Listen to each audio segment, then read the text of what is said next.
அன்புமணி 2026 வரைக்கும் தலைவர் பதவி எனக்கு தான் சொன்னார். ஆனால் டெல்லி உயர்நீதிமன்றம் என்ன சொல்லிச்சு? தேர்தல் ஆணையமே வந்து சொல்லிட்டாங்க.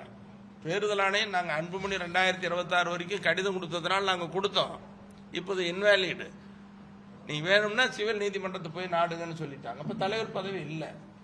நீ தீர்ப்பு அதுதான். அதை விட்டுட்டு நான் தான் தலைவர், இது வெற்றின்னு இனிப்பு கொண்டாடுறாங்கன்னா மருத்துவரையாவுக்கு வெற்றி கிடைச்சிருக்குது, இனிப்பு கொடுப்பாங்க, கொண்டாடத்தான் செய்வாங்க. இது கொண்டாட்ட வேண்டாம் அப்படின்னு சொன்ன நீங்கள் அப்பா கூட சேர்ந்துக்கோங்க, ஒன்றா சேருங்க. அப்புறம் இந்த துரோகிகள்லாம் இருக்கிற வரைக்கும் நாங்கள் வர முடியாது. நாங்கள் யார் நீங்கள் துரோகிகள் நினைக்கிறீங்களோ சொல்லுங்கள், நாங்களாம் வெளியில் போயிடுறோம். நீங்களும் மருத்துவரையா இறுதியாக சொல்கிறேன், மருத்துவரையாவும் மருத்துவர் அன்புமணியும் ஒன்றா சேர்றாங்கன்னு சொன்னால் யாரெல்லாம் துரோகி வேண்டாம்னு நினைக்கிறாரோ நாங்கள் கட்சி விட்டு வெளியில் போயிடுறோம். என்ன ஜி.கே. மணி சொல்கிறாருன்னு வச்சுக்கோங்க, நான் பாட்டாளி மக்கள் கட்சியிலேருந்து விலகிக்கிறேன், சட்டமன்ற உறுப்பினர் பதவியை ராஜினாமா பண்ணுறேன், நானே என் குடும்பமாக என் மகனை யாரும் கட்சியில் இல்லை, ஆனால் எந்த கட்சியும் போக மாட்டோம், மீண்டும் வாங்கன்னு கூப்பிட்டா வருவோம், இல்லைன்னா வீட்டோட போய் அமைதியாக இருப்போம். இப்படி நிறைய பேர் ஐயா கூட இருக்கிறவங்க, நீங்கள் வாங்க, ஐயா கூட இருக்கிற நாங்களாம் வெளியேறிக்கிறோம், வந்து சேர்த்து பண்ணுங்க. அப்போ தான் பாட்டாளி மக்கள் கட்சி வலிமையாக இருக்கும், மருத்துவரையா தலைமையில் செயல்படும். இந்த நல்ல மனசு வேணுமா வேண்டாமா? கட்சி நல்லா இருக்கணும், எதிர்காலம் நல்லா இருக்கணும். இப்போ அங்கே போனவங்கெல்லாம் என்ன சொல்கிறாங்கன்னா, நாங்கள் ஏமாந்து போயிட்டு என்ன சொன்னாருன்னா, மருத்துவரையாவுக்கு பின்னாடி யார் எதிர்காலம், நான் தானே எதிர்காலம் அப்படின்னு சொல்லி நாங்கள் வந்துட்டோம்.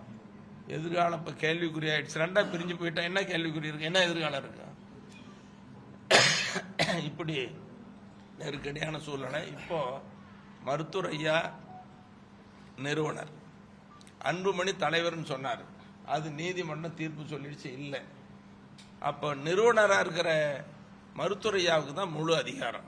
எங்கள் கட்சியினுடைய அமைப்பு விதி என்ன சொல்லுதுன்னா, நிறுவனருக்கு தான் முழு அதிகாரம். கட்சியினுடைய தலைமை செயற்குழுவா பொதுக்குழுவா நிர்வாக குழுவா கூட்டுறது, அவருடைய ஒப்புதல் இல்லாமல் கூட்டக்கூடாது, எல்லாம் உங்களுக்கு தெரியும். அவர் சொல்றது தான் இந்த கட்சியே, மருத்துவரையா சொல்றதா அவருடைய நடவடிக்கை தான் கட்சி. இவர் வந்து தான் இப்படி எல்லாம் சீர்கெடுத்துட்டாரு. அதனால நீங்க வேணும்னா அவரு கூட போய் செய்யுங்க. இப்போ 2026 சட்டமன்ற தேர்தல் வருதுன்னா நிறுவன தலைவராக இருக்கிற மருத்துவரையா கூட்டணி பேசுவார். இன்னைக்கு தைலாபுரம் தோட்டத்திலே உட்கார்ந்துக்கிட்டு நீங்கள் நான் அமைச்சிருக்கிற கூட்டணிக்கு ஓட்டு போடுங்க, பாட்டாளி மக்கள் கட்சிக்கு ஓட்டு போடணும் மருத்துவரையா சொன்னால் மக்கள் ஓட்டு போடுவாங்க. நீங்கள் என்னதான் எவ்வளோ செலவு பண்ணாலும் ஊரா அலைஞ்சா கூட மக்கள் சக்தி யாருக்குன்னா மருத்துவரையாவுக்கு தான். இது யதார்த்தம், நான் உண்மை பேசுகிறேன், தப்பாலாம் பேசலை. எப்போ தப்பாக பொய் பேசுறது எனக்கு பிடிக்காத ஒன்று. பொய்யா பேசுறது, எங்கள் மேலே குற்றச்சாட்டு சொல்றது யாருன்னு தெரியும். இப்படி இருக்கிற சூழ்நிலையில் இந்த மற்ற கட்சிகள்லாம் கூட துவங்கலை, விருப்பு மனு வாங்க ஆரம்பிச்சிட்டாரு. இங்கே பிரச்சனை எவ்வளோ பிரச்சனை ஓடிட்டு இருக்கு, கட்சியினுடைய நிலைமை எப்படி இருக்குது, விருப்ப மனு நம்பி கொடுக்குறான். அதனால நான் அன்பா கேட்டுக்கிறதெல்லாம், இந்த விருப்ப மனு வாங்கிறது ஏமாற்று வேலை, மோசடி வேலை, இதை யாரும் ஏமாந்துடக்கூடாது.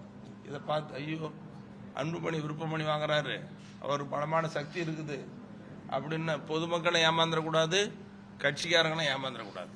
அதனால மருத்துவரையா தான் கட்சியினுடைய நிறுவன தலைவர், அவர் தான் கட்சியை வழி நடத்துவார். அவர் சொன்னாதான் மக்கள் வாக்களிப்பாங்க, அவருக்கு தான் சக்தி இருக்கிறதுங்கிறத இந்த நேரத்தில் நான் தெளிவாக சொல்லிக்கிறேன். நிறைய செய்திகள் சொல்லணும், என்னதான் கூட குறித்து வச்சுருந்தேன்.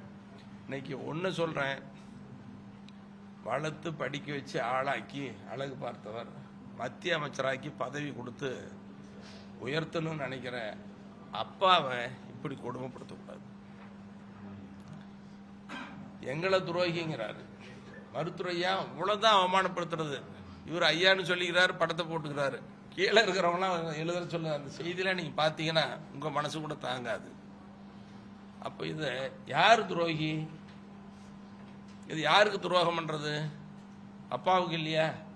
அப்பா மனசு எப்படி வேதனைப்படும்? அப்பாவிலையும் சாதாரண அப்பா இல்லை, ஒரு தனி நபராக இயக்கத்தை உருவாக்கி போராடி ஜெயிலுக்கு போய் பல பேரை உயிரிழக்க செய்து உயிரிழந்து பலத்தை இயக்கத்திலிருந்து தட்டி பறிக்கிறதுக்கு அபகரிக்கிறதுக்கு நினைச்சா அவர் மனசு எப்படி இருக்கு, எவ்வளவு வேதனைப்படும்? அவர் மனசு நோகலாமா?